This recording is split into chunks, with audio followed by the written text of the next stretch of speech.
Hello friends, I am Santosh. Welcome to I Sutra. दोस्तों, I hope you are all doing very well. आप सब बहुत अच्छे होंगे। आज का जो इम्पोर्टेंट अनाउंसमेंट है जो ये है कि आज से मैं जो एक नया फॉर्मेट लेके आया हूँ आपके लिए। इसमें जो भी हिंदू का जो एडिटोरियल्स होता है, जो हिंदू के इम्पोर्टेंट एडिटोरियल्स आते हैं, इंडियन एक्सप्रेस के इम्पोर्टेंट एडिटोरियल्स आते हैं, और जो भी इम्पोर्टेंट अदर एडिटोरियल्स होते हैं जो मैं आपके लिए लेके आता हूँ, उनको एक एक वीडियो में, इस जैसे मॉर्निंग वाली जो वीडियो आती है इसमें कवर करूँगा। और जो दूसरा वीडियो मैं जो 11 बजे 12 बजे के आसपास 11-12 के बीच में लाऊंगा, उसमें जो डेली के जो शॉर्ट न्यूज़ होती है, वो प्रीलिम्स फोकस्ड न्यूज़ होती है, जो वो अलग वीडियो में कवर करूँगा। इससे क्या होगा, लेक्चर हमारा शॉर्ट रहेगा और आप चीज़ों को ज़्यादा अच्छी तरीके से एक इंटरेस्टिंग वे में समझ पाएंगे। तो दोस्तों, I hope you like this initiative of mind.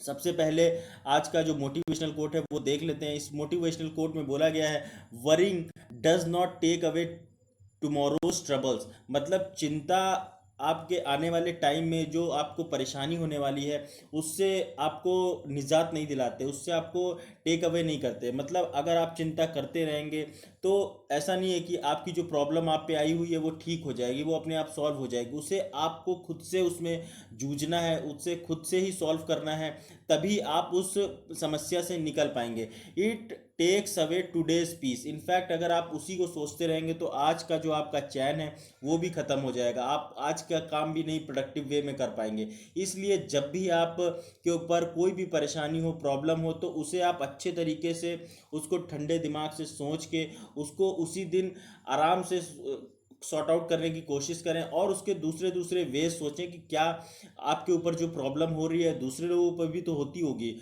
वो कैसे इसे टैकल करके निकलते हैं। तो ये सारी चीज़ें हैं, आपको डे टू डे लाइफ में बहुत ज़्यादा हेल्प करेंगी अगर आप इसको ऐसे सोचेंगे। बी ऑप्टिमिस्टिक, बी फ्यूचरिस्टिक, और you will crack success goals. तो ये था आज का पूरा मोटिवेशनल कोट। यहाँ पे कोरोना अपडेट ले लेते हैं। यहाँ पे बात की जा रही है कि लगभग पूरे वर्ल्ड के अंदर 1,76,13,378 केसेस निकल के आ चुके हैं।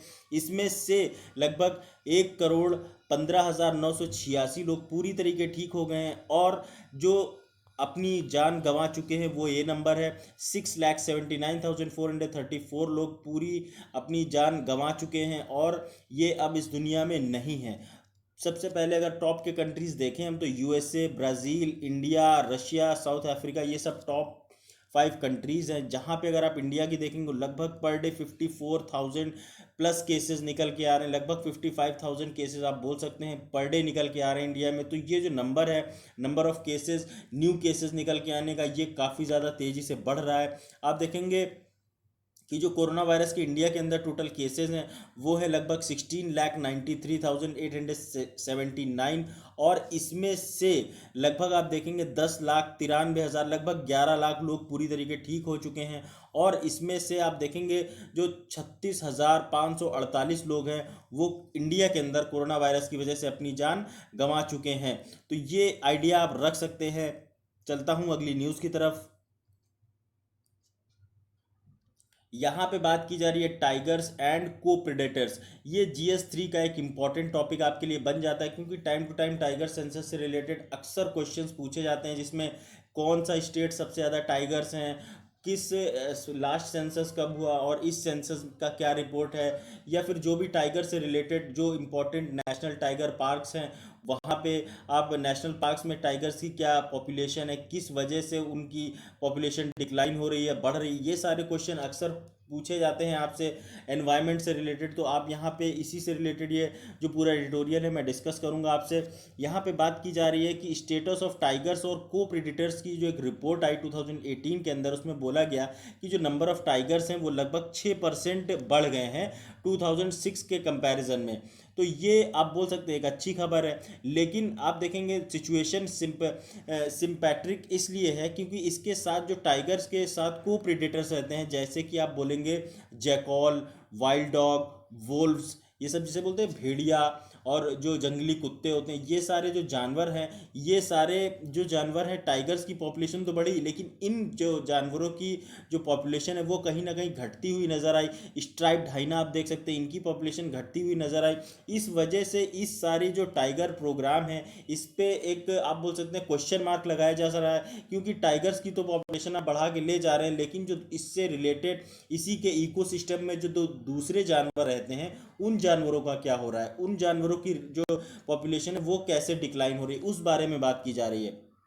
यहाँ पे आप देखेंगे जो मेजर डिस्ट्रीब्यूशन है उसमें, इसमें आप देखेंगे जो इन जानवरों का शिवालिक हिल्स देखने को मिलेगा, गैंजेटिक प्लेन्स में देखने को मिलेंगे, सेंट्रल इंडिया, उसके बाद ईस्टर्न घाट्स, और ये लास्टली वेस्टर्न घाट्स। इन सारे एरियाज़ में इनका जो मेजर टाइगर्स का, जैकॉल्स का, और उसके बाद आप देखेंगे वाइल्ड डॉग्स, हाइनाज, तो ये सारे भेड़िया जिसे बोलते हैं, वो ये सारे जो है इन एरियाज़ में पाए जाते हैं। और आप अगर देखेंगे स्ट्राइप्ड हाइना जिसे आप सीआर बोलते हैं, अब वेरिया, इसमें आप देखेंगे ऑक्यूपेंसी जो है इनकी काफ़ी ज़्यादा घट गई है, जिसमें आप देखेंगे लगभग शिवालिक हिल्स के अंदर ही आधी से ज़्यादा इनकी पॉपुलेशन डिक्लाइन हो चुकी है। गैंजेटिक प्लेन्स में भी यही हाल है, वेस्टर्न घाट्स में भी यही हाल है। अगर आप 2018 से 2010 के बीच में देखेंगे तो जो टाइगर है उसकी पॉपुलेशन बढ़ी है, लेकिन जो इनके साथ और दूसरे जो जानवर रहते हैं इनके एनवायरनमेंट में, उनकी पॉपुलेशन घटी है। तो इससे आप बोल सकते हैं एक ओवरऑल कॉम्प्रिहेंसिव डेवलपमेंट नहीं किया जा रहा है हमारे टाइगर्स की जो रक्षा के लिए। उसके बाद अगर आप टोटल इंडिया के अंदर देखेंगे तो लगभग 2006 के अंदर में 1411 टाइगर्स टोटल हुआ करते थे, जो कि 2018 के अंदर 2967 हो गए, जो कि आप बोल सकते हैं लगभग डबल के आसपास, उससे ज़्यादा ही हो गए हैं। और अगर टॉप इंडिया में सबसे ज़्यादा देखेंगे टाइगर्स के बारे में, तो सबसे ज़्यादा टाइगर्स हैं इंडिया के अंदर मध्य प्रदेश के अंदर 526 ये नंबर आता है। दूसरा नंबर आता है कर्नाटक 524, तीसरा उत्तराखंड, उसके बाद महाराष्ट्र, तमिलनाडु, केरला, ये सारे स्टेट्स हैं जहाँ पे और टाइगर्स पाए जाते हैं। उसी तरीके से आप देखेंगे यहाँ पे नॉर्थ ईस्ट रीजन में भी काफ़ी जगह टाइगर्स पाए जाते हैं, जैसे काजीरंगा नेशनल पार्क। उसके बाद आप देखेंगे जो सुंदरबन वाला एरिया है वेस्ट बंगाल में, और काफ़ी ज़्यादा वहाँ पे जो नॉर्थ ईस्ट एरिया में टाइगर रिजर्व्स हैं या नेशनल पार्क्स हैं, वहाँ पे टाइगर पाए जाते हैं, जिनके बारे में आप आइडिया रख सकते हैं। तो यहाँ पे जो बात और करी जा रही है कि जो जैकॉल्स होते हैं उसमें उनका जो उनकी पॉपुलेशन है वो काफ़ी ज़्यादा डिक्लाइन हुई, लगभग 80 से 76% तक उनकी जो पॉपुलेशन घटती हुई नज़र आई वेस्टर्न घाट्स में। 2010 से लेके अब तक 20 साल, मतलब 10 सालों के बीच में ये पॉपुलेशन घटी है। 76 से 80% बहुत ह्यूज नंबर होता है। तो अगर आप देखेंगे टाइगर की तो पॉपुलेशन बढ़ रही है, लेकिन जो ये पॉपुलेशन घट रही है, इसका मतलब सरकार एक होलिस्टिक अप्रोच लेके नहीं चल रही कि सभी पूरे बायोडाइवर्सिटी को प्रोटेक्ट करने के एक जो सस्टेनेबल जो स्टेप होना चाहिए गवर्नमेंट की तरफ से, वो देखने को नहीं मिल रहा है। इसी वजह से जो प्रोजेक्ट टाइगर है पूरा वो अंडर क्वेश्चन है। आप देखेंगे एक अम्ब्रेला स्पीशी है ये प्रोजेक्ट टाइगर एक, और इसे कंसिडर किया जाता है कि टाइगर को अच्छे से कंजर्व किया जाएगा, प्रिजर्व किया जाएगा, इसके एंटायर इकोसिस्टम को अच्छे से लेके चला जाएगा, और जो अदर स्पीशीज़ इसके साथ रहती हैं वो सारी इसके साथ अच्छे से इनको अमलगमेट करके रखा जाएगा। लेकिन ये सारी चीज़ें देखने को नहीं मिली। इस वजह से आप देखेंगे ये सारा जो पूरा प्रोजेक्ट टाइगर है ये क्वेश्चन के दायरे में अंडर क्वेश्चन है। अगर आप देखेंगे रीजंस फॉर डिक्लाइनिंग पॉपुलेशन घट क्यों रही है, तो आप देखेंगे striped hyenas are vulnerable to many kinds of diseases. Striped hyenas जो होते हैं,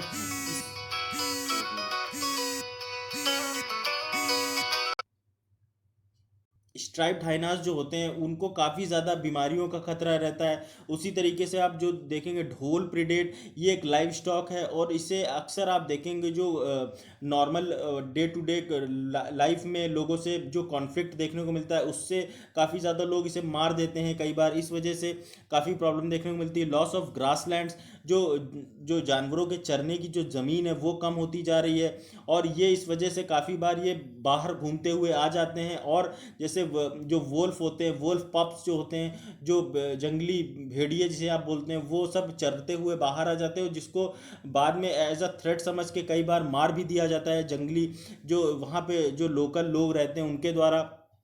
इंडियन वुल्फ जो है उसमें आप देखेंगे मैनी जो है occur outside formal protected area system and are unlikely to be captured. तो ये सारी चीज़ें हैं। उसके बाद आप यहाँ पे देखें जो टाइगर मॉनिटरिंग एक्सरसाइज है इसे प्रॉपरली प्रोसिक्यूट नहीं किया जाता है लोकल कम्युनिटीज़ और लाइफ स्टॉक प्रिडेशन के द्वारा। आप देखेंगे कई बार टाइगर का भी मैन कॉन्फ्लिक्ट देखने को मिलता है, टाइगर मैन कॉन्फ्लिक्ट, जिस वजह से काफ़ी बार टाइगर्स को एज अ खतरा समझ के मार दिया जाता है। इसके बाद आप देखेंगे eating pesticide laden dead poultry, मतलब जो आप देखेंगे जैसे जंगली जानवर हो गया, जैसे मुर्गी हो गया, मुर्गी अगर सड़ गई खराब हो गई तो उसको चारा बना के इन जानवरों को दिया जाता है, जिससे क्या होता है इनको कई तरीके की बीमारियां लग जाती हैं। कैनाइन डिस्टेम्पर वायरस अभी आपने सुना होगा, गिर फॉरेस्ट में जो हमारे लायंस रहते हैं वो अक्सर इस वायरस से मतलब अपनी उनकी मौत हो जाती है। उसके बाद पोचिंग, जो जंगली जानवरों की पोचिंग करी जाती है, मतलब उनका अवैध शिकार किया जाता है, जिसकी वजह से कई बार जो गोल्डन जैकॉल्स हैं वो मरे हुए पाए जाते हैं जंगलों के अंदर। Reduction in occupancy areas in sloth bears, sloth bear एक ऐसा जानवर है जो पेड़ों पे धीरे धीरे चढ़ता है और उसकी जो पॉपुलेशन है वो भी काफ़ी ज़्यादा डिक्लाइन हुई है, ऐसा इस रिपोर्ट में बोला जा रहा है। तो मेजर्स ऑफ प्रोटेक्शन मतलब क्या कुछ आगे सरकार को करना चाहिए। जो मेजॉरिटी ऑफ स्ट्राइप्ड हाइनाज हैं उनको अलग प्रोटेक्टेड एरियाज़ में रखने की ज़रूरत है, जिससे कि उनका प्रॉपर कंजर्वेशन किया जा सके, उनको प्रॉपर इनकॉर्पोरेट किया जा सके, involvement of other local communities के साथ में अवेयरनेस एक बढ़ाई जा सके, कंपनसेशन दिया जा सके, लीगल इन्फोर्समेंट ज़रूरी है जिससे कंजर्व किया जा सके ढोल्स इन देयर लैंडस्केप, उनके लैंडस्केप एरिया में ही उनको प्रोटेक्ट किया जाए, कंजर्व किया जाए, प्रॉपर मॉनिटरिंग करी जाए, उनकी स्टडी करी जाए, जिससे कि वो उनकी जो गतिविधियां है दिन पर दिन की उसके हिसाब से उनको एक बेहतर इन्वायरमेंट दिया जाए, ऐसा बोला जा रहा है रिपोर्ट में। इकोलॉजिकल अंडरस्टैंडिंग होनी चाहिए, रेगुलेटरी फ्रेमवर्क होना चाहिए, मैनेजमेंट जो इंस्टीट्यूशंस हैं उनको चाहिए कि वो आपस में सब साथ आए और इफ़ेक्टिव कंजर्वेशन करें, मतलब एक होलिस्टिक कंजर्वेशन की ज़रूरत है, जिससे कि हम टाइगर के साथ साथ अपने दूसरे जो इनके साथ डिपेंडेंट जानवर होते हैं जंगलों में रहते हैं उनको भी बचाया जा सके। उसके बाद आप देखेंगे all these have heavily forested focused. इसके बाद ये आप देखिए, ये तो पूरा एक नया एक आपका इसमें क्वेश्चन है, आपको इसमें आज इसका आंसर देना है। इसमें बोला गया है कि reducing the age of marriage, GS1 का एक इम्पॉर्टेंट टॉपिक है। इसमें क्वेश्चन मैंने आपको दिया, इसका आप आंसर लिख सकते हैं। जो मेरा फेसबुक का पेज है IS सूत्रा, वहाँ पे आप डिस्क्रिप्शन बॉक्स में जाके अपना आंसर पोस्ट कर सकते हैं, लिखिए, क्योंकि आप जितना ज़्यादा आंसर लिखेंगे उतनी ही ज़्यादा आपको मेंस में हेल्प मिलने वाली है। प्रीलिम्स का मैं कवर करा दूंगा आपको, मेंस का जो भी एडिटोरियल्स हैं वो अगर आप कवर करते हुए अभी से चलेंगे, उनकी एक आंसर राइटिंग की प्रैक्टिस जो है वो अभी से करते हुए चलेंगे, तो आपको फ्यूचर में जब आप आंसर लिखेंगे आपको प्रॉब्लम नहीं होगी। साथ ही साथ अगर आप देखेंगे कि जो यूपीएससी में लगभग 200 से 250 वर्ड का एक आंसर आप लिख के चलिए, अभी से प्रैक्टिस बनाते हुए चलिए। उसके बाद एसएससी के लिए आपको 100 से 150 वर्ड के बीच में, बैंकिंग में आजकल हर एग्ज़ाम में जो ऐसे टाइप क्वेश्चन पूछा जाता है उसमें आपको लिखना पड़ता है, तो वो प्रैक्टिस बहुत ज़्यादा ज़रूरी है, क्योंकि यही आपको एक अलग नैक देगी जिससे आप एग्ज़ाम क्रैक करके आगे निकल जाएंगे। तो इसलिए प्लीज़ आप आंसर ज़रूर लिखिए। फिर आप यूपीएससी या वनडे एग्ज़ाम जो भी प्रिपरेशन कर रहे हो ज़रूर आंसर लिखिए। Answer writing is the only की टू सक्सेस। उसके बाद आप यहाँ पे देखिए जो क्वेश्चन बोला गया है, the government has setup a special task force to advise it on raising the age of marriage for girls from 18 to 21 years है। डू यू अग्री, क्या आप सहमत है? 18 से 21 वर्ष की लड़कियों की शादी की उम्र बढ़ाने पर सलाह देने के लिए सरकार ने एक विशेष टास्क फोर्स का गठन किया, क्या आप सहमत हैं? ये हमारे देश में एक काफ़ी ज़्यादा समय से इसकी जो डिमांड रही है, क्योंकि आपने देखा होगा राजस्थान के एरिया में, हरियाणा के एरिया में, ये सारी जगहें ऐसी है जहाँ पे कम उम्र में लड़कियों की शादी कर दी जाती है। 18 साल से पहले ही काफ़ी बार आपको देखने को मिलता है कि 14 साल 13 साल की उम्र में शादी कर दी जाती, जिससे कि आप देखेंगे जो लड़कियों की हेल्थ पे शादी का बहुत ही बुरा इम्पैक्ट पड़ता है। कई बार वो अनटाइमली प्रेग्नेंट होने की वजह से अपनी जान गंवा देती हैं। जच्चा बच्चा दोनों की लाइफ खतरे में आ जाती है। तो यही सब के बारे में आपको मैं इस एडिटोरियल में बताऊंगा, समझाऊंगा क्या कुछ लिखा है। यहाँ पे आप अगर देखेंगे, यूजुअली इंडिया के अंदर अगर आप देखेंगे तो इंटरनेशनल रैंकिंग से अकॉर्डिंग जेंडर इंडिकेटर जो है वो सबसे ज़्यादा आप देखेंगे 18 साल से कम की उम्र में शादी इंडिया में ही होती है। तो आप समझ सकते हैं इंडिया कितनी ज़्यादा अफ्रीकन कंट्रीज़ के कंपेयर में भी उनसे ज़्यादा वल्नरेबल है। उसके बाद आप देखेंगे अगर हम जो लड़कियों की शादी करने की उम्र 21 साल करते हैं तो इससे जेंडर इक्वालिटी को एड्रेस करने में हमें काफ़ी ज़्यादा हेल्प मिलेगी। और साथ ही जो हेल्थ इश्यूज़ हैं जो यंग मदर्स के और इन्फेंट्स के, उनको कहीं ना कहीं हम टैकल करके चल पाएंगे। अगर क्रिटिकली इसे हम एनालाइज करेंगे तो काफ़ी और फ्लॉज देखने को मिलेंगे। अगर हम नेशनल फैमिली हेल्थ सर्वे की बात करें तो यहाँ पे जो proportion of the age group of 20 to 24 years married before reaching 18 years of age is 26.8% only. और ये अब नीचे आ गया है 47% से 26% पे आ गया है। तो मतलब कि 20 से 24 साल की जो महिलाएं हैं उनकी जो शादी है वो 18 साल से पहले ही कर दी गई थी। अभी इस समय जो है आप देखेंगे ये जो अब नंबर है ये काफ़ी ज़्यादा अब कम हो रहा है, लेकिन इसे और अच्छे से कॉम्प्रिहेंसिवली आगे बढ़ाने की ज़रूरत है, ऐसा बोला जा रहा है। नेशनल फैमिली हेल्थ सर्वे ने बोला है कि सिर्फ 6.6% जो महिलाएं शादी जिनकी हो चुकी है वो उनकी जो एज है वो बिलो 15 है। तो आप समझ सकते हैं कितनी ज़्यादा वल्नरेबल कंडीशन है कि 6.6% महिलाओं की एज जो शादी है वो 15 साल से कम उम्र में ही कर दी जाती है। इस वजह से आप इंडिया के अंदर देखेंगे कि problem is not child marriage, बल्कि आप प्रॉब्लम देखेंगे डिक्लाइनिंग लेट एडोलसेंट मैरिजेस। तो ये आप समझिए कि जो जल्दी शादी करने से आप अगर सोच रहे हैं कि सब कुछ हम ठीक कर देंगे, सब कुछ सही हो जाएगा, तो ऐसा नहीं होगा। सरकार को और ज़्यादा होलिस्टिक अप्रोच लेके चलनी पड़ेगी।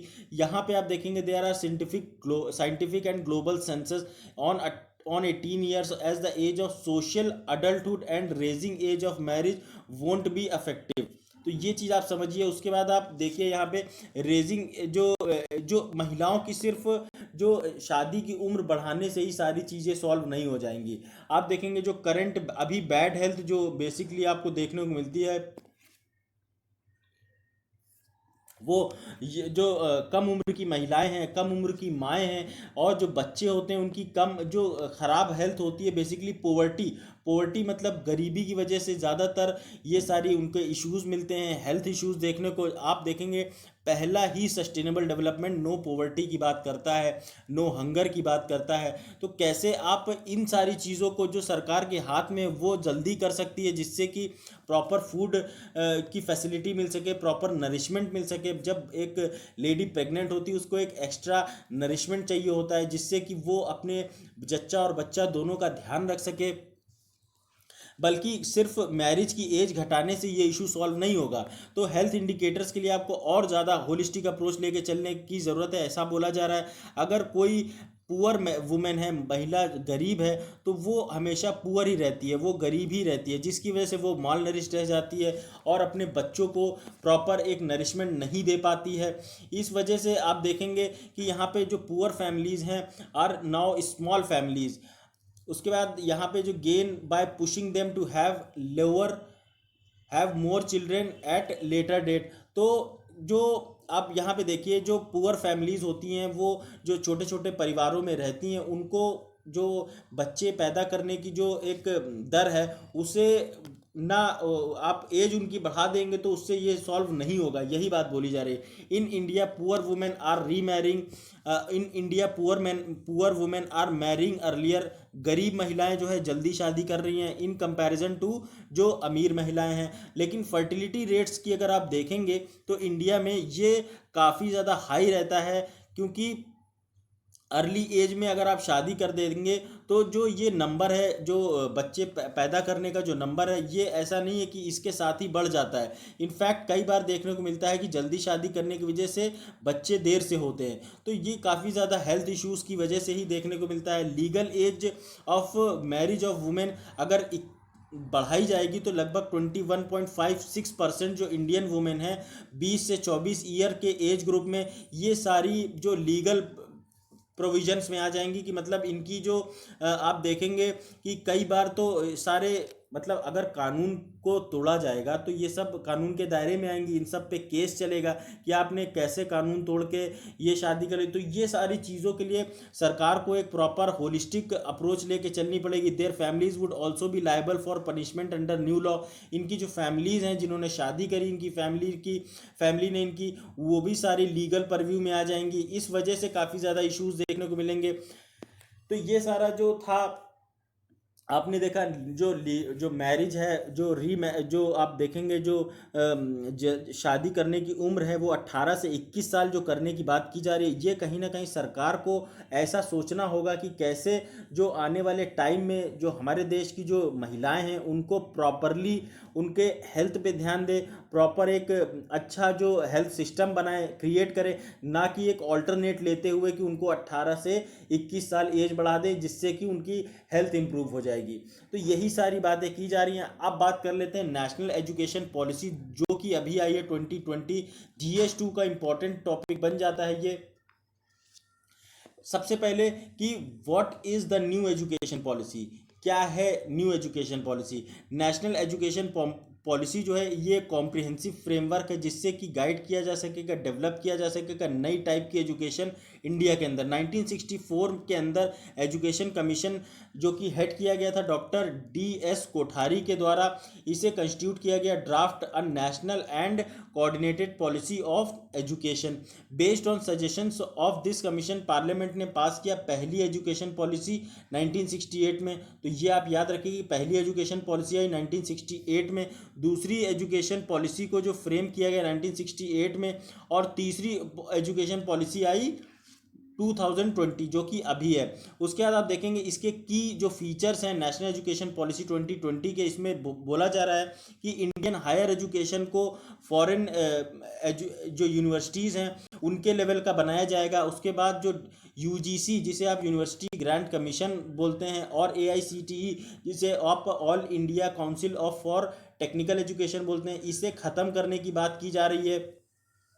उसके बाद आप यहाँ देखेंगे कि इसमें जो 4 साल का multidisciplinary undergraduate programme है उसमें कई तरीके के एग्जिट ऑप्शंस दिए गए हैं। MPhil प्रोग्राम को पूरी तरीके बंद कर दिया गया है, रोक दिया गया है। इसमें आप देखेंगे बच्चों का जो 100% ग्रॉस एनरोलमेंट रेशियो देखने को मिलेगा 2030 के अंदर, मतलब सभी बच्चों को एजुकेशन मिले, सभी बच्चे रजिस्ट्रेशन कराएं यूनिवर्सिटीज़ में। ये सारी चीज़ें बोली जा रही हैं। एक पॉलिसी इसमें है जिससे कि एलिमिनेट करा जाएगा डिस्टिंक्शन बिटवीन जो आर्ट्स साइंस और कॉमर्स के स्टूडेंट्स के बीच में डिस्टिंक्शन होता है कि अरे तू आर्ट्स का बच्चा है, तू आर्ट्स पढ़ता है, कैसा है लड़का होके आर्ट्स पढ़ता है। ऐसी काफ़ी बार हमारी सोसाइटी में ये एक भावनाएं देखने को मिलती हैं कि आप नॉर्मली देखेंगे लड़कों को बोला जाता है कि आप साइंस पढ़ो, लड़कियों को बोला जाता है आप आर्ट्स पढ़ो। तो ये सारा जो डिस्टिंक्शन है उसे कहीं ना कहीं डिस्टिंक्शंस को ख़त्म करने की बात की जा रही है। कोई भी इसमें डिमार्केशन नहीं होगा, जिसको जो मना है वो पढ़ सके।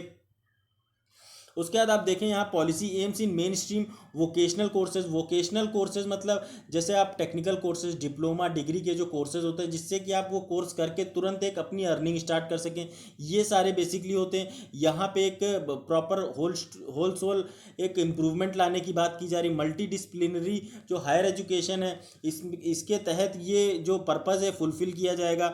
आप देखेंगे how does it reform school education. अब ये टोटल जो नेशनल एजुकेशन पॉलिसी है इससे कैसे रिफॉर्म किया जाएगा, यही बात यहाँ बोली जाएगी। इसमें आप देखेंगे कि 5+3+3+4 को डिज़ाइन किया गया। इसमें आप देखेंगे 3 से 8 साल के जो बच्चे हैं उनको फाउंडेशनल स्टेज में रखा जाएगा, 8 से 11 साल के जो बच्चे हैं उनको प्रिपरेटरी स्टेज में रखा जाएगा, 11 से जो 14 साल के बच्चे हैं इनको मिडिल स्टेज में रखा जाएगा, और 14 से 18 साल के जो बच्चे हैं इनको सेकेंडरी स्टेज में रखा जाएगा।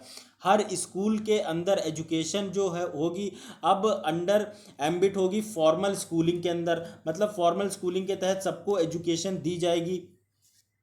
स्टूडेंट्स जो बच्चे क्लास 5 तक के होंगे उनको पढ़ाया जाएगा उनकी मदर टंग, मतलब उनकी लोकल भाषा में। उनकी जो उस एरिया में, मान लीजिए आप बिहार में रहे तो उनकी लोकल जो भोजपुरी भाषा है वहाँ पे उनको सिखाया जाएगा, पढ़ाया जाएगा, रीजनल लैंग्वेजेस में पढ़ाया जाएगा। इससे काफ़ी तरीके के आपको रिफॉर्म्स देखने को मिलेंगे। आपको सबसे पहले देखिए इसमें एजुकेशन जो है वो कॉन्करेंट लिस्ट, मतलब इसमें स्टेट और सेंटर, हमारे देश के कॉन्स्टिट्यूशन में 7th शेड्यूल के अंदर स्टेट लिस्ट, कॉन्करेंट लिस्ट और सेंटर लिस्ट आती है, जिसमें स्टेट जो लिस्ट के अंदर आइटम्स होते हैं उसमें स्टेट जो राज्य होता है वो अपने लॉ बनाता है। उसके बाद कॉन्करेंट लिस्ट में स्टेट और सेंटर दोनों मिल के लॉ बनाते हैं। उसी तरीके से आप जो सेंटर बोलेंगे तो सेंटर में सिर्फ सेंटर लॉ बनाता है, ऐसा आप ये चीज़ समझिए। और ये जो एजुकेशन है ये दोनों कॉन्करेंट लिस्ट में आता है। तो ये इसमें कैसे प्रॉपर एक अच्छे से होलिस्टिक डेवलपमेंट किया जा सके, सेंटर और स्टेट के द्वारा दोनों कोलैबोरेटिवली काम कर सके, ऐसा बोला जा रहा है। एचआरडी मिनिस्ट्री जो कि रिस्पॉन्सिबल है एजुकेशन डिपार्टमेंट्स के लिए, state boards NCERT, central advisory board education CBSE जिसे बोलते हैं, national testing agency are some की स्टेक होल्डर्स। ये सारे की स्टेक होल्डर्स हैं जिससे कि ये प्रॉपर नेशनल एजुकेशन पॉलिसी के रिफॉर्म्स किए जा सकेंगे। यहाँ पे अगर आप बात करेंगे unpacking the UG undergraduate programme help, कि कैसे इसको हेल्प मिलेगी। This will help the mobility from classrooms to work room, मतलब क्लासरूम से कैसे एक फिजिकल नॉलेज आपको एक जो मतलब जिसे आप बोलते हैं ना फील्ड नॉलेज, वो कैसे दी जाए। उसके बाद इससे हेल्प मिलेगी स्टूडेंट की, ज़्यादा वो एम्प्लॉयबल स्किल्स मिल सकें, स्किल इंडिया कर सके। स्किल इंडिया मतलब ज़्यादा से ज़्यादा बच्चों को एक जैसे ही वो पास आउट हों, class 12th 10th pass out हों, तो उनके अंदर वो एम्प्लॉयबल स्किल्स होनी चाहिए जिससे कि वो तुरंत एक अपनी अर्निंग स्टार्ट कर सकें। फिर यहाँ पे आप देखेंगे इससे काफ़ी ज़्यादा स्टूडेंट्स को हेल्प होगी कि वो अपना एक उनका होलिस्टिक डेवलपमेंट हो सकेगा, उनका एक कॉम्प्रिहेंसिव डेवलपमेंट हो सकेगा, उनका मानसिक, शारीरिक और जो ओवरऑल डेवलपमेंट होता है वो सारे डेवलपमेंट की बात की जा रही है। अब इसमें आप देखेंगे इसमें जो फॉरेन यूनिवर्सिटीज़ है उनको कैसे हेल्प होगी उस बारे में बताया जा रहा है। इंडिया के जो स्टूडेंट्स हैं आप देखेंगे बहुत सारे स्टूडेंट्स अपने जो फॉरेन यूनिवर्सिटीज़ में पढ़ते हैं, बहुत ज़्यादा पैसा वो बाहर भेजा जाता है, तो उसको उसका एक चीपर ऑल्टरनेटिव इंडिया में ही प्रोवाइड किया जाएगा। फॉरेन यूनिवर्सिटी जो अट्रैक्ट करती हैं इंडियन स्टूडेंट्स को, उनको इंडिया के अंदर ही एक नॉलेज हब क्रिएट करवाया जाएगा जिससे कि वो बच्चे बाहर नहीं, इंडिया में ही अच्छे से पढ़ाई कर सकें।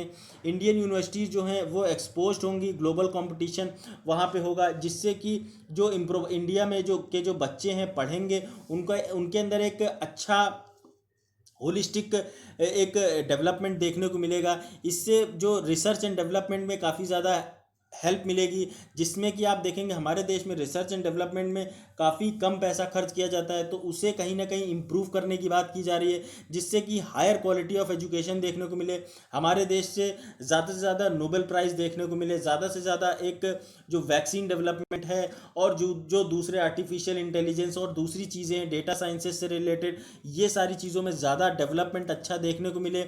उसके बाद आप देखेंगे 1 ईयर जो डिग्री प्रोग्राम्स हैं इनसे काफ़ी ज़्यादा हेल्प मिलेगी कि मोबिलिटी ऑफ इंडियन और फॉरेन स्टूडेंट्स को जो अब देखिए जहाँ पे पॉलिसी सबसे ज़्यादा जो लूप होल्स होते हैं वो लूप होल्स के बारे में देखिए।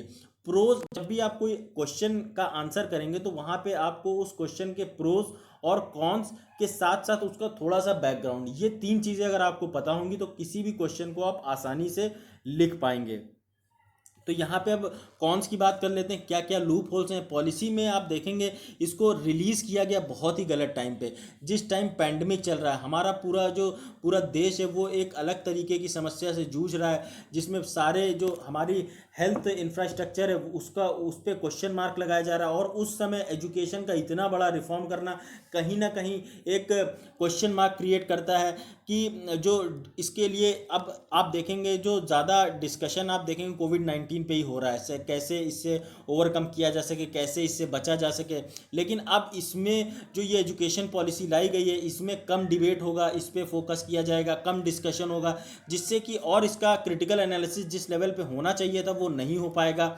इसमें आप देखेंगे जो पॉलिसी में बात नहीं की जाती कि सोशली इकोनॉमिकली डिसएडवांटेज जो ग्रुप्स होते हैं, जिसे आप बोलते हैं जैसे वल्नरेबल ग्रुप्स, जो कि जिनके पास प्रॉपर रहने की सुविधा नहीं है, प्रॉपर पैसा नहीं है और जो गरीब लोग हैं उनके लिए बात करी नहीं गई है, जिस वजह से अलग तरीके का इशू देखने को मिलता है। इसमें रिजर्वेशन के बारे में कुछ नहीं मेंशन किया गया कि कैसे बच्चों को रिजर्वेशन आगे दिया जाएगा, कैसे वो जो अभी रिजर्वेशन की जो SC ST OBC के लोग हैं उनको कैसे किस लेवल पे स्टूडेंट्स को, टीचर्स को पढ़ाने के लिए, एम्प्लॉयज़ को रिजर्वेशन दिया जाएगा, ये सारी कोई गाइडलाइंस नहीं आई हैं। फिर आप यहाँ पे देखेंगे, यहाँ पे सिर्फ जो only a passing reference on educational institutions in tribal areas के बारे में बोला गया है कि आश्रम शालास बनाई जाएंगी, जिसका कि रोल का अभी तक डिफाइन नहीं किया गया है। तो आश्रम शालास के बारे में आप याद रख सकते हैं। पॉलिसी में काफ़ी ज़्यादा प्राइवेटाइजेशन की बात की जा रही है एजुकेशन की, जिससे कि आप देखेंगे आने वाले टाइम में जो एजुकेशन है पूरी तरीके कमर्शलाइज होती हुई नज़र आएगी, प्राइवेट एंटिटीज़ के हाथ में जाएगी। तो फिर वो सिर्फ प्रॉफिट जनरेटिंग देखेंगे, कैसे प्रॉफिट जनरेट किया जाए, कैसे बच्चों के पेरेंट्स से पैसा चूसा जाए, कैसे बच्चे पढ़ें ना पढ़ें उससे इतना ज़्यादा नहीं, लेकिन जो उनका बेसिक फंडा होता है कि प्रॉफिट कैसे जनरेट किया जाए। अच्छी क्वालिटी आप तभी प्रोवाइड कर पाएंगे जब आपके पास से जब आप पैसा लेंगे।